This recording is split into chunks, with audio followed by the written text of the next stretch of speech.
Hello, everybody, and welcome back to another episode of the Bobby Valentine Sports Show. I'm your host, Frank Rampin, alongside Sal Grinstead. How you doing today, Sal? Doing good, man. Oklahoma State, they just fired their head coach, their defensive coordinator, so we're in shambles, but the rest of the college football world is not. Yep, Mike Gundy officially fired this past week. The second longest tenured coach in all of college football out the door. So, new leader for the Pokes over there, Sal. Very weird times for you, but let's dive into this upcoming weekend in the college football, or college football and NFL. A lot of good games coming this weekend. Maybe not as many as last weekend, because last weekend was like a godsend with like 4 ranked matchups. The NFL slate was unbelievable. A little bit of a slower weekend this year, but we got baseball playoffs too to make up for it. But we're going to focus on football today. So let's start in college football this Saturday. We got 2 ranked matchups. Where you want to start with this one, Sal? I mean, the biggest game of the weekend, it's got to be number 3 Miami going on the road at number 18 FSU. This game would be so much bigger if FSU didn't drop the ball last weekend at Virginia, which may have been the fastest field storm I've ever seen in my life. I mean, they were 10 yards from the back of the end zone before the game was over. It was outstanding to watch. And you never want to go into a opposing team's house on a Friday night. Those are college kids getting rowdy. So, but yeah, tough loss for FSU, but can they bounce back? And do we think FSU is as good as we were kind of projecting them at number 7, number 8? I don't know. I mean, I think Miami and Carson Beck, the way they play on third down and in the red zone is going to hurt FSU a lot.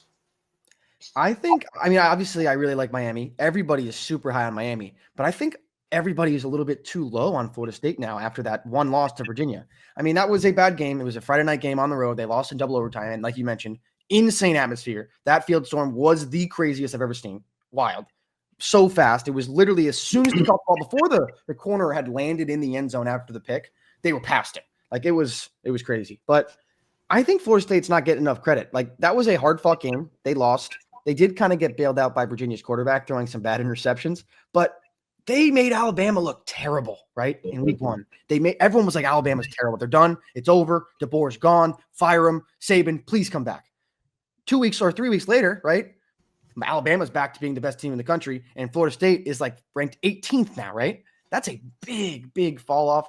I still think Florida State's a very good team, and this could be a very close game, more than people are saying so far. It's it's always a tight game, and FSU Miami, I feel like it always comes down to a field goal from FSU that may go wide left or wide right. But me personally, I think I'm gonna stick with the U this weekend. I think they're gonna win this game. I don't know if they cover. I think the spread's 3.5 right now, roughly. But yeah, I think Miami's gonna win this one on the road. What you got over there, Frank? 4.5. Miami is the favorite. I like Miami as well, but I wouldn't be surprised if Florida State hung around and covered that 4.5 point spread. But I'm going to take the Canes too. The other ranked matchup we have for the weekend is number 16 Vanderbilt going on the road at number 10 Alabama. And if you remember, Frank, last year Vanderbilt stumped Alabama in Nashville, and they stormed the field all over them. I mean, Alabama's going to come out hot. They remember what happened. They can't forget it. Saban never lost to Vandy. First year he's gone, they lose over there. But, I mean, Vandy just continues to prove people wrong. Diego Pavia is just putting up numbers any way you want to look at it. They can score with any team in the country. So it's really going to be an outstanding offensive matchup to watch. And it's very going to be interesting to watch this game. Like I said earlier, this might not be as crazy of a slate as last weekend, but like last year, this was the same thing. The SEC is playing the exact same schedule as they did last year. So people said the same thing about this weekend. Oh, this weekend's not that good. And a bunch of crazy things happened. Let's not forget, when Vandy beat Alabama last year, they're coming off that massive win against Georgia last year. Crazy game, back and forth all game. And before Bama played Vandy that week, Nick Saban said that the only place that's easy to play in the SEC is Vanderbilt. And then 2 days later, they lost the game to Vanderbilt. So these Alabama players definitely don't want to lose to Vandy again. And now it's in Tuscaloosa. I'm sure Diego Pavia is going to hear it. But he's got the moxie. This is what he's built for. And if Kalen DeBoer loses 2 straight matchups against Vanderbilt, in which Nick Saban never lost to them, they're going to be hearing it in Tuscaloosa. It's going to I get know obviously they've turned their season around, and Ty Simpson's playing great football, but it almost feels like a must-win game for Alabama more than it does for Vanderbilt. I completely agree. And I kind of have similar vibes like we were just talking about with Miami and Florida State. This is a 10.5-point spread. Bama's a 10.5-point favorite. I kind of think Vandy could cover that. I think I'm still going to take the Crimson Tide to win the game. I think Ty Simpson just had one of the best games I've seen any college quarterback play this season. Last week against Georgia, he looked unbelievable in that first half. I think the Crimson Tide's going to win this one, but don't count out Diego Pavia, man. I think they're going to keep this within 10 points. Yeah, I agree with you, Frank. I don't see them covering that 10.5. It feels like a huge spread for a top 16 matchup. Obviously it's Alabama and we're used to them just rolling people, but this ain't your father's Vanderbilt, dude. This isn't your grandfather's Vanderbilt. This is new Vandy over there. I have Alabama winning as well. It's in Tuscaloosa, such a hard place to play, but Pavia's gone on the road in some tough places and won there. I don't know if he's going to be able to do that this weekend, but I don't think Alabama covers. Very interesting to see that game, but we feel the same way. 2 for 2 here, Sal. We got the same brain right now. Another kind of sneaky game for the weekend is Kentucky at number 12 Georgia. If you remember last year, I believe Georgia won 10-9 at Kentucky this same weekend. So, you ask any Georgia fan, they hate playing Kentucky.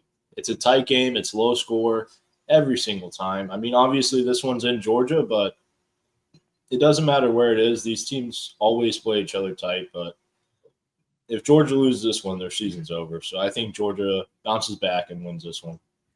Back-to-back losses in between the hedges after winning 33 in a row would be devastating for the Bulldogs. I just don't see it happening. I kind of think they're going to have a big bounce back and beat the hell out of Kentucky. Another game is kind of weird. It's number 14 Iowa State going on the road at Cincinnati. And, we talked about it pre-show. Cincinnati's favored right now for some reason. Yeah. And I feel like Iowa State's kind of becoming one of the most underrated teams in the country. I know they're number 14, but they're handling everybody they're playing. I don't see why Iowa State wouldn't be favored going on the road at Cincinnati. You know what, Sal? This is one of those ones that confuses me because of what you just said, right? I don't understand why Iowa State isn't favored, but for that reason, I think I'm going to lean with Cincy. Like, the sports books know something we don't. And whenever they do that, they're going to win. And this year especially, have you seen how dominating the sports books have been against the public betting? It's been ridiculous this year. So I'm going with the sports books. Give me Cincy. My dad always told me there's much more intelligent men making those lines than we are. Yes, there are. They know something every time that we don't know. It's insane. But my ego says I feel like I could be just as intelligent. So I'm going to go Iowa State right here, going on the road for the win. Could be a very interesting noon window, Sal, with Kentucky going to Georgia and Iowa State heading out to Cincinnati. That could be a couple good games there early on in the day. Oh, yeah. Another really sneaky game for the weekend is number 9 Texas going on the road at Florida in Gainesville. Yeah. And obviously Florida is not having the year they want to have, but they've had a chance to win every single football game they've been in this year. They're 1-3, but a couple plays here, a couple plays there, they could be 4-0. And if they would not turn the ball over on offense, this is arguably one of the best defenses in the country. So it's no walk in the park for a number 9 team in the nation, especially in that environment. And we know what happened to Arch in his first road start against Ohio State. Obviously, he had to go to the shoot play, but going down to the swamp is not easy either. That's going to be a raucous environment for him. And this is his second true road game, right? Hasn't gone on the road since Ohio State. So big test for Arch. He's been kind of bouncing back after a tough start to the year. But yeah, like you said, this Florida defense has been unbelievable. LSU only scored, 13 offensive points against them because they had a pick 6. Yeah. This is a very, very good Florida Gators defense. And Arch Manning has his work cut out for him. He's going to have to prove the doubters wrong this week in the swamp. This is by far the best team they've played since they played Ohio State, and they only scored 7 points that game. And this defense is arguably just as good as Ohio State's defense. Can they give him the same fits they gave him week 1? We're going to have to see, but I'm going to let you pick first on this one because I might have to shock the world here. I think I'm going to do the same thing, dude. I'm going to take the Gators. I haven't been so impressed with Texas. I haven't been impressed with Texas even when they're playing UTEP and these teams that haven't been so good. So I'm going to take the Gators, Sal. That was my big upset of the weekend. I thought I was going to shock you. I'm going Florida as well.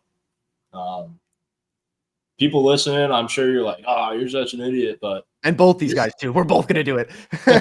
This defense in Gainesville is so unbelievably good. If DJ Lagway cannot turn the ball over 5 times this game, I think they can win a close like 13-10, 17-13 matchup. I agree. And you know what's going to happen now, Sal? Archer's going to have his coming out party. They're going to drop 55 points on the Gators. Oh, yeah. Yeah, throw for like 500. He'll be back to number 1 overall pick status. If Florida gets dog walked in this game, you might be seeing a full coach turnaround over there in Gainesville. John Gruden? It really is a must win for that program, which John Gruden to the swamp? More their way. John Gruden to the swamp? Another sneaky game here is number 11 Texas Tech, who their last game was against Utah, a huge win. They were on a bye last weekend. But they're going on the road at Houston, who is 4-0, and they're playing great football. Connor Wegman, he's playing outstanding, just perfectly fits the system. He'll run straight through you every single time. He doesn't care if he throws for 100 yards. This is a very disciplined and smart Houston football team.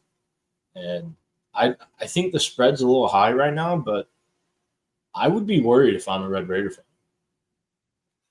I like that take as well, Sal. Houston played a gutsy game against TCU last week, right? They beat TCU at the end of that game. Crazy strip sack against Josh Hoover to get the ball back and kick a game-winning field goal to win that game. But Texas Tech's offense has been unbelievable. And do we know who's starting quarterback for Texas Tech this week? Is it going to be Baron Morton, or is Hammond going to start again? Because Hammond came in that game against Utah and absolutely lit it up in that second half. Would say who are they going to go with?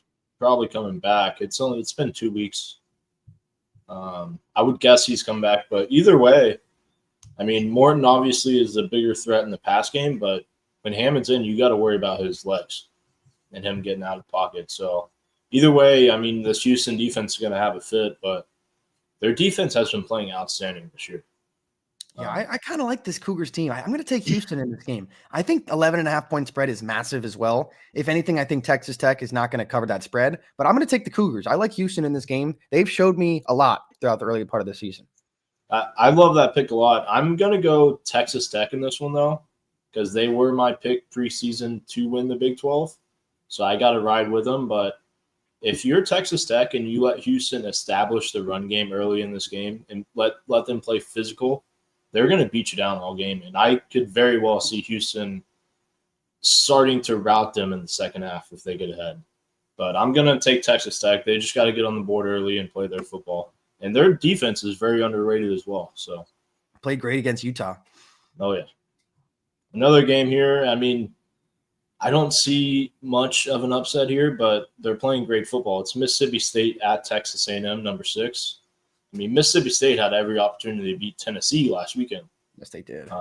But now you're going into a different environment. You're going to the 12th man, and it's no walk in the park there any time of the year.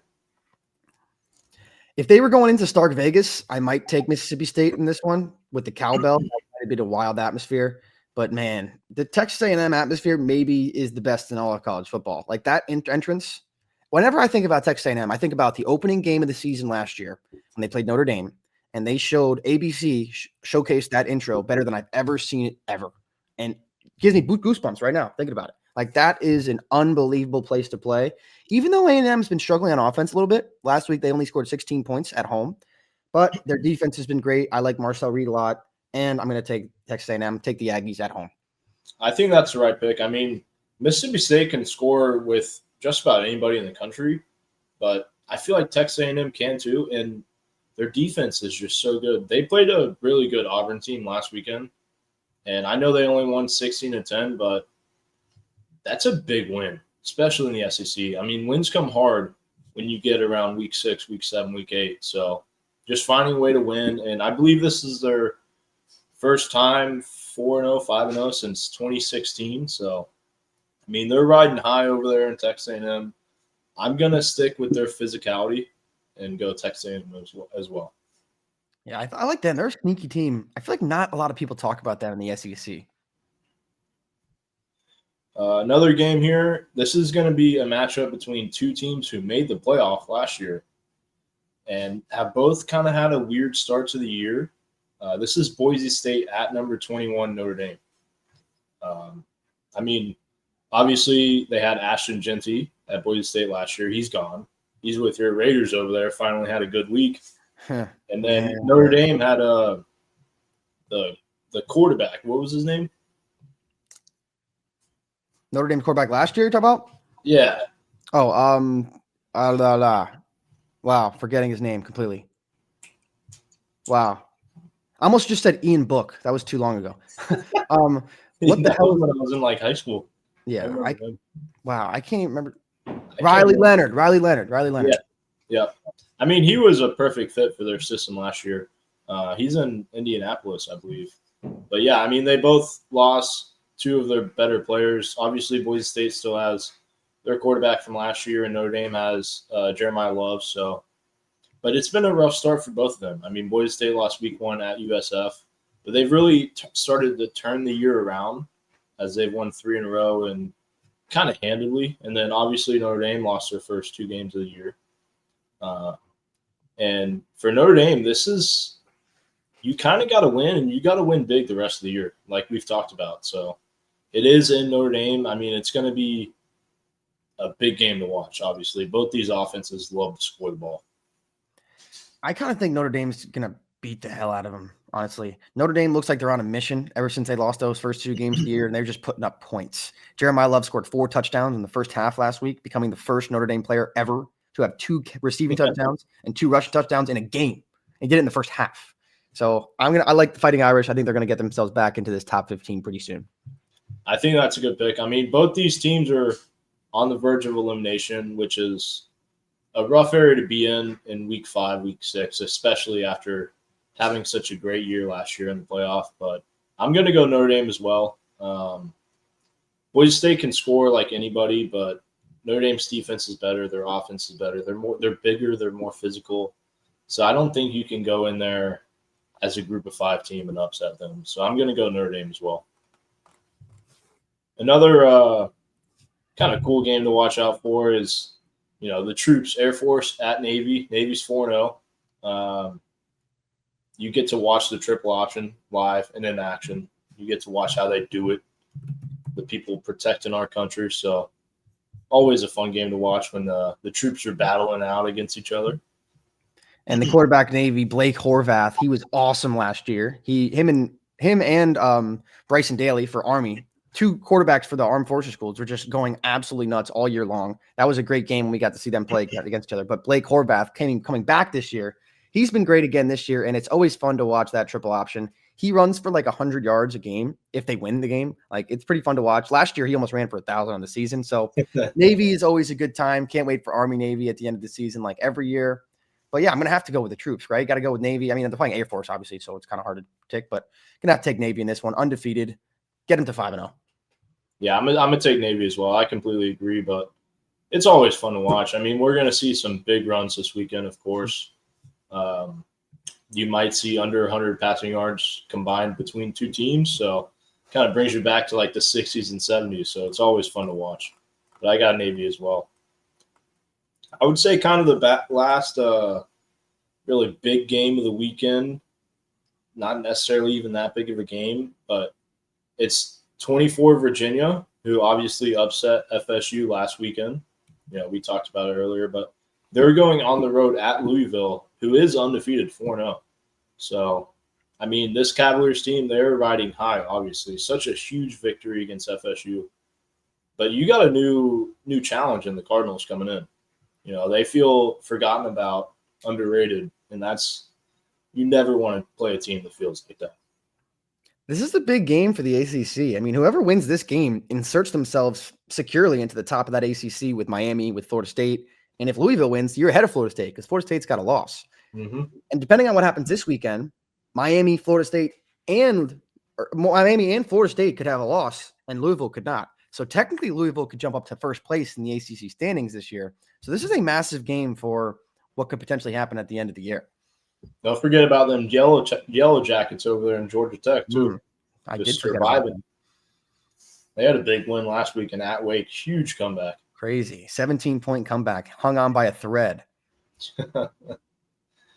Yeah, I honestly I think Louisville is going to upset Virginia after that huge win. I mean, Virginia's off to a great start. Don't get me wrong; they're 4-1, have a chance to go 5-1. But you think of Virginia, you don't think of them being the football powerhouse. Mm-mm. Never. I mean, they have it in basketball.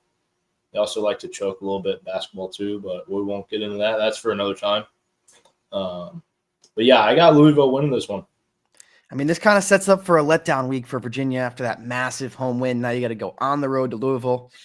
I think I'm going to take the Cardinals too. Let's go with Louisville and let's see what happens. This could shake up the ACC a little bit. I do have we have 4 teams that are still searching for their first win. There's Oregon State, who is 0-5. University of Massachusetts Minutemen, they're 0-4. Sam Houston State, they lost last night, 0-5. And UCLA with the homie from Tennessee who is struggling, 0-4. Nico Iamaleava. What a great choice to go there and take less money, huh? Yeah, I mean, so we'll start to these 4 teams, who do you think is going to be the last one to find their first win if they do find a first win? So I'm going to take the team that was the last team to get their first win last year as well, and also the team that played last night, Sam Houston State. They lost 37-10 to New Mexico State last night, and boy, it was not a very fun watch. I think last year they started off 0-8 or 9. I don't know if they got double digits, but they took a long time to get that first win of the season last year for Sam Houston State. I think I'm going to have to do that yet again. I'm going to take Sam Houston State. I like that. I'm going to go with the Massachusetts Minutemen. They were historically terrible at college football. And I am in Massachusetts right now, and I've been here for a year, and I have not heard one word about UMass football. So that tells you how much people believe in that team up here. Hey, they're worried about the Patriots. Yeah, they're no Tom Brady and Patriots over there. Yeah, UMass, I could see them going 0-12. I could see them losing the next 30 games in a row. So, I'm going to go them to be the last one to find their first win on the year. All right, so let's switch gears a little bit and go to this football Sunday. Give a little preview insight into a couple games from this weekend, starting with one of our teams, my Raiders, heading into Indianapolis, Lucas Oil Stadium to play the Indianapolis Colts, who have looked very good this year, one of the pleasant surprises of the season. And I don't really see this going too well for my Raiders. The Colts almost went into SoFi last weekend and beat the Rams. They were very close to. If they didn't have a play where there were 10 men on defense, when 2-2 scored that 80-yard touchdown, they might have won that game. So, yeah, I don't like this faring too well for my Raiders because we had a 3-touchdown game from Ashton Jeanty this past weekend. The third Raiders rookie in the history of the franchise to have 3 touchdowns, joining Marcus Allen and Bo Jackson. Pretty good company, I'd say. And what we do? We lost the game. So, blocked field goal for the loss. Something probably like that will happen again on Sunday. So give me the Colts. And you know what? I'm not going to say that. They're going to cover too. Oh, man. What a rough weekend for you, but it was glad to see Ashton Jeanty finally getting going. And if you saw, he went back to the Michael Myers stance, standing right back up. And I don't see why you would change what he was doing when he rushed for, 1,600 at Boise State last year? Dude, 2,000, bro. What are you talking about? You got 2,000? The guy had 2,000. Barry, bro. He almost broke a record that no one ever thought was going to get near. Not broken. No one ever thought anyone would get near that record. You think you should change that guy? Probably not. He ain't no Barry, though. Come on. Hey, Barry is Barry. But this guy, in college, we can say he was close, but he's got a long, long, long, long way to go in his NFL career to be even close to Barry. No, Ashton Jeanty is looking great. Even the first 3 weeks of the year, it wasn't his fault that he wasn't getting yards. He had more yards after contact than yards. That means he's getting hit behind the line every time. So, I mean, it looks like maybe they've kind of figured something out on the run protection and getting downhill with the offensive line. So that's always good for you guys. But, I mean, is Indiana Jones going to be able to play like this all year long? Is that guy going to win MVP? You feel like there's got to be a fall off at some point. And they really should have won last weekend. You know, they had that 80-yard Tutu Atwell touchdown, and then they also had the 75-yard, 80-yard touchdown from Adonai Mitchell that he fumbled into the end zone. So they had every opportunity to win the game. They could be 4-0 right now, and a different story. But For sure. I think you guys could shock them and go to 2-3. So I'm going to take the Raiders here. Sal, I'm going to warn you right now, dude. This is your chance to change that. Our secondary is horrific. Horrific. The only chance that we had last week was Max Crosby. Max Crosby played one of the greatest games I've ever seen him play this past Sunday, and it was the only reason we were close in that Bears game. I guess that's our only hope. Hey, crazy things happen in the NFL every weekend. That is true. That is true. We're going to see a pretty crazy matchup 9:30 in the morning in London town between the Minnesota Vikings and the Cleveland Browns. Dylan Gabriel will be making his first career start for the Brownies against Carson Wentz and the Vikings. How do you see this one going, Sal? This could be a weird game. This Vikings defense might give him problems all day.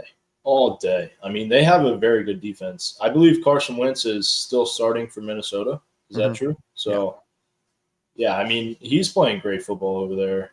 I think this could, excuse my language, be an ass whooping on a early morning Sunday.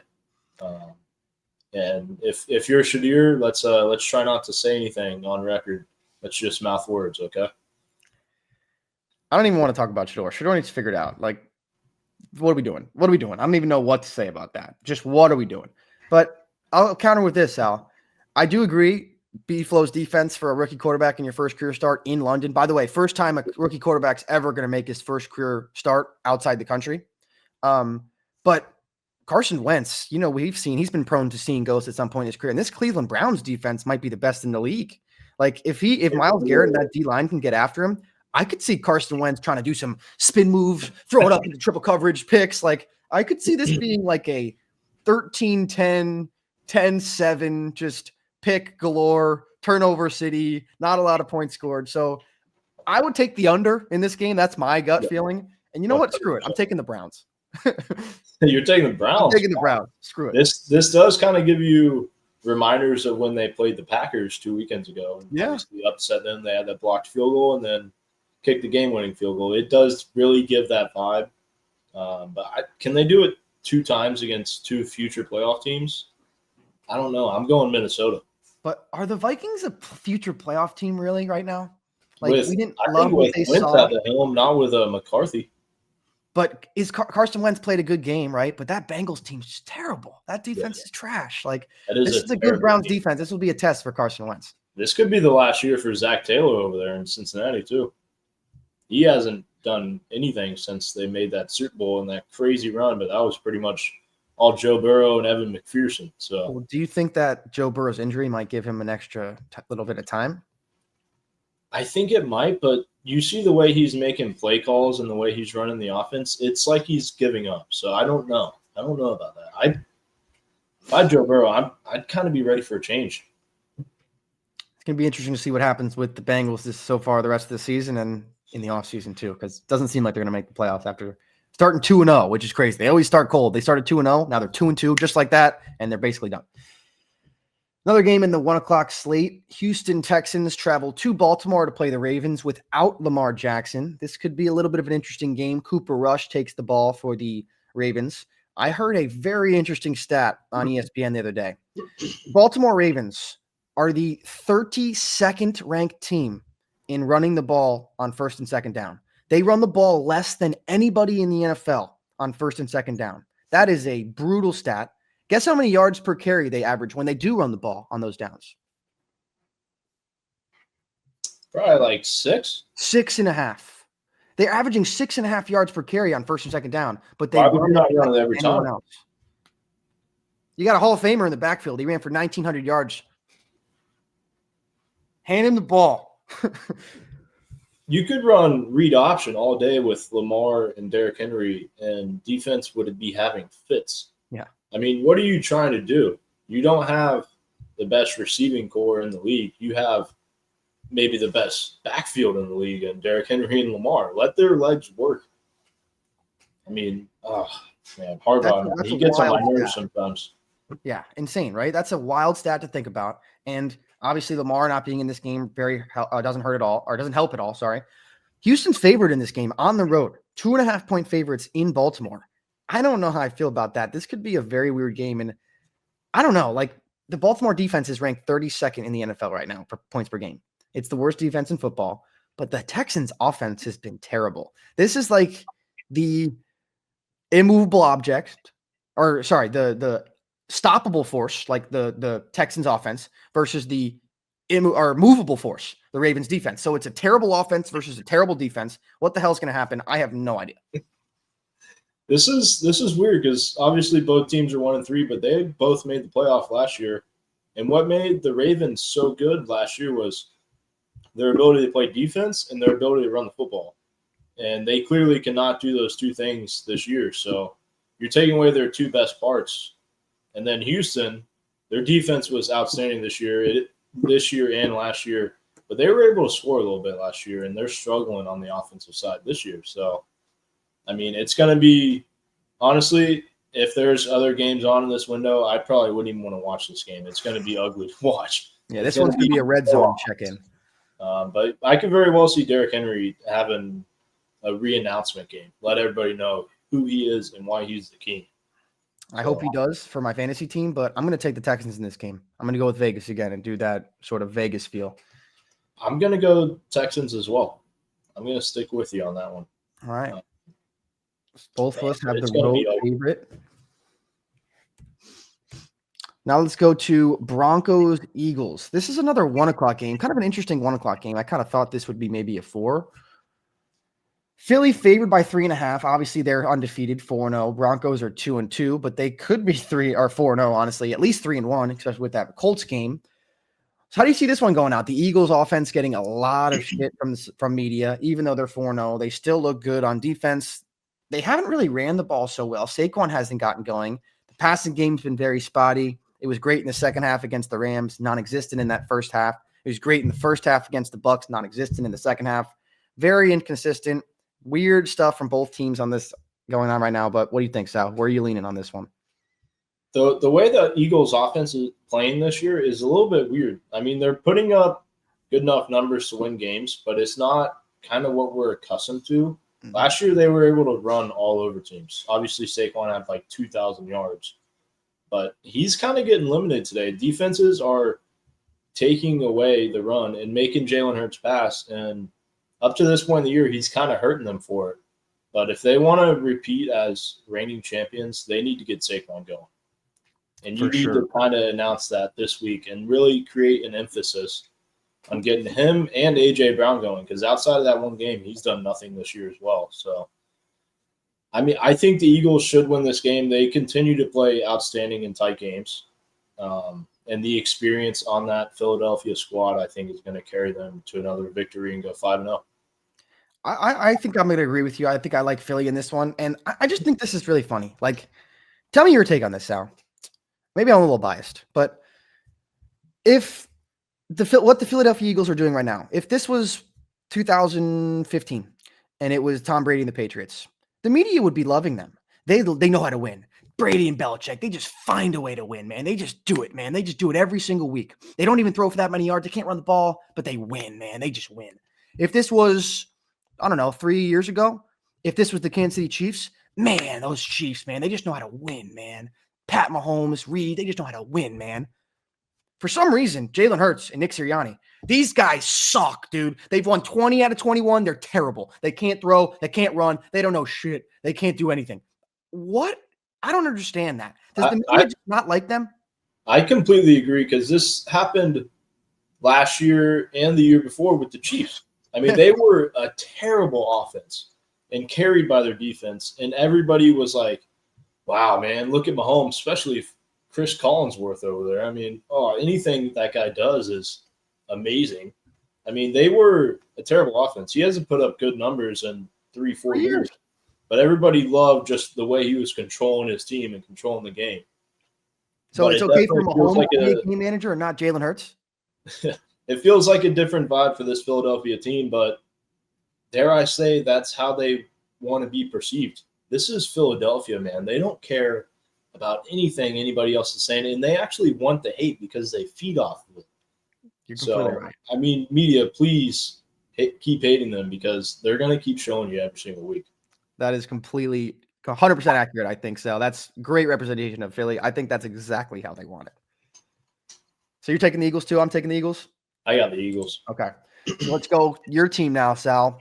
The Dolphins head over to Carolina to take on the 1-3 Panthers. What do you think about this one?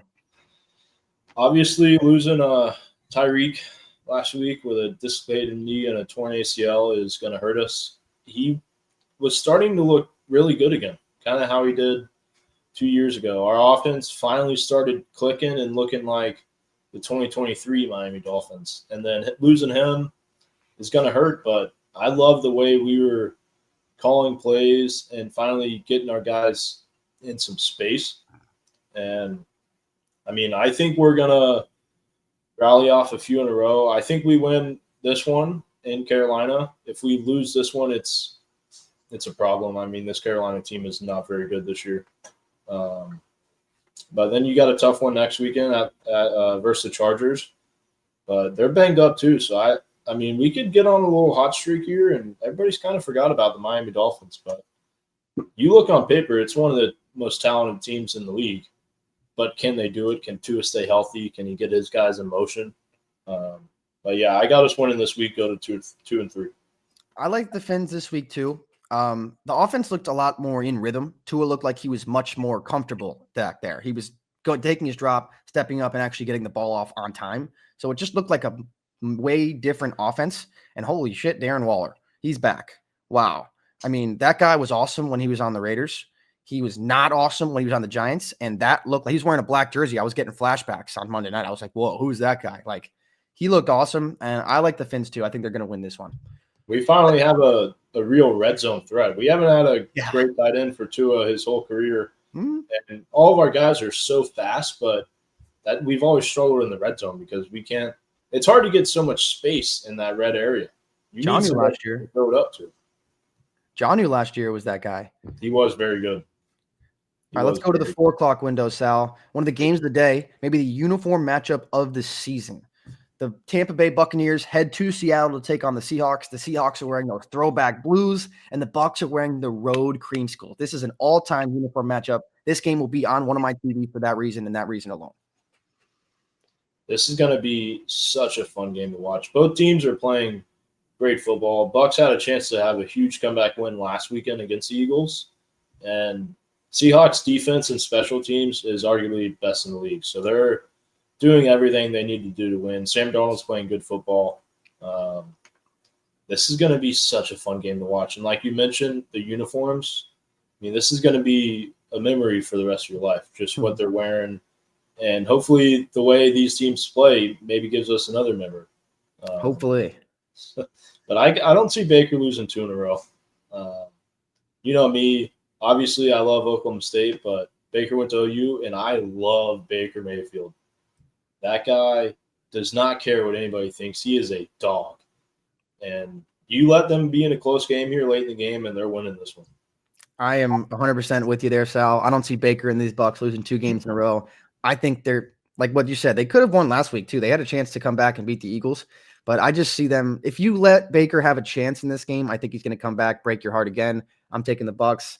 And 4.5, I definitely would take the Bucs to cover that for sure. So let's do one more 4 o'clock game and then go over to Monday night. The Commanders playing the Chargers. Jaden Daniels hoping to come back. They head out to SoFi to play this kind of banged up Chargers team as well, like you just mentioned. This could be a weird game. No Terry McLaurin this week again, right? No, he's out of here. Yeah, so, I mean, as much as kind of both these teams are banged up, the Chargers have been playing real good, man. That defense has been unbelievable. Jim Harbaugh's got these boys buzzing. I think I'm going to have to take the Chargers in this one as much as I don't like them. I do like that pick. I mean, both these teams are definitely a little banged up. Jaden Daniels is back this week. They had Mariota in there last weekend.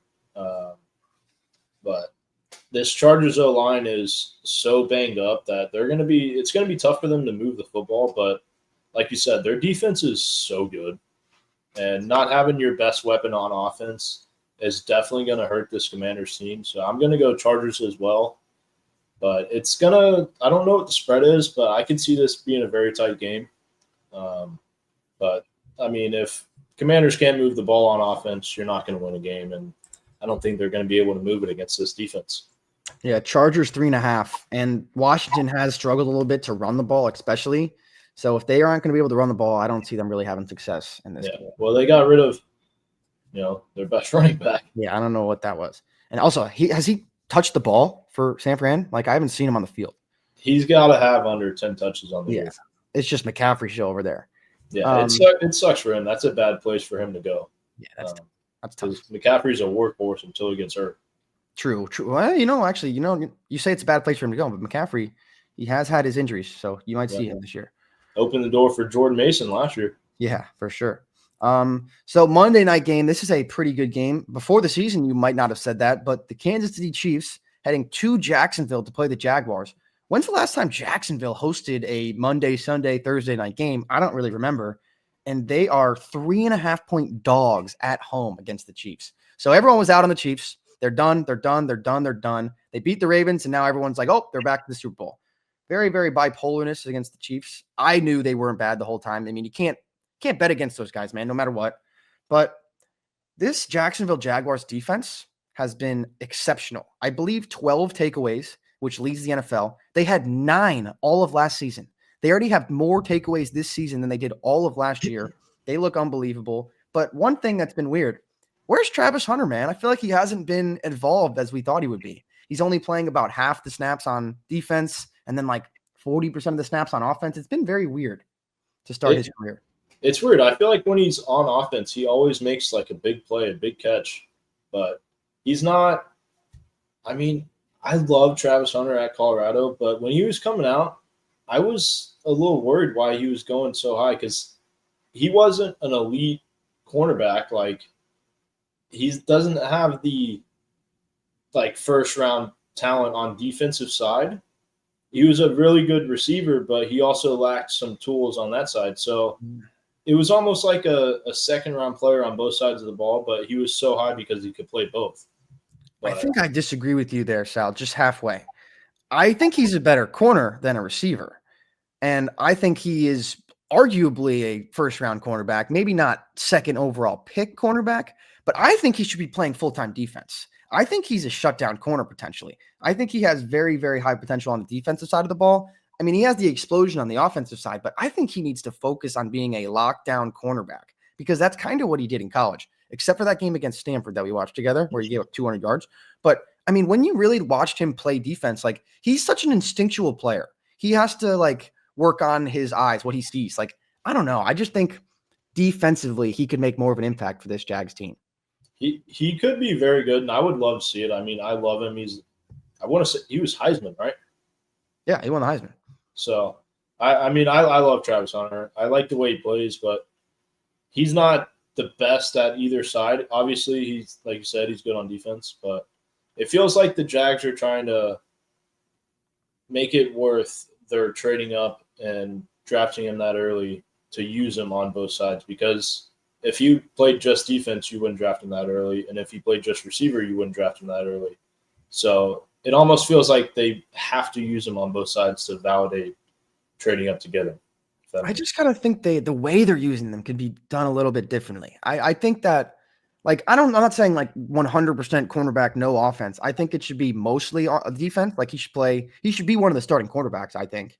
But, I mean, you definitely should have packages from on offense, plays where he comes in the slot, just anything to get the defense's eyes on him and give him the ball too. So they're not just hey, this guy's eye candy, but he can make plays. And I don't know. It's just, I haven't really been impressed with the way that they've used him. He can really make a play when you get the ball in his hand. We saw it at Colorado. Oh, yeah. It's been a little weird, but I mean, nonetheless, this Jaguars team is playing great football.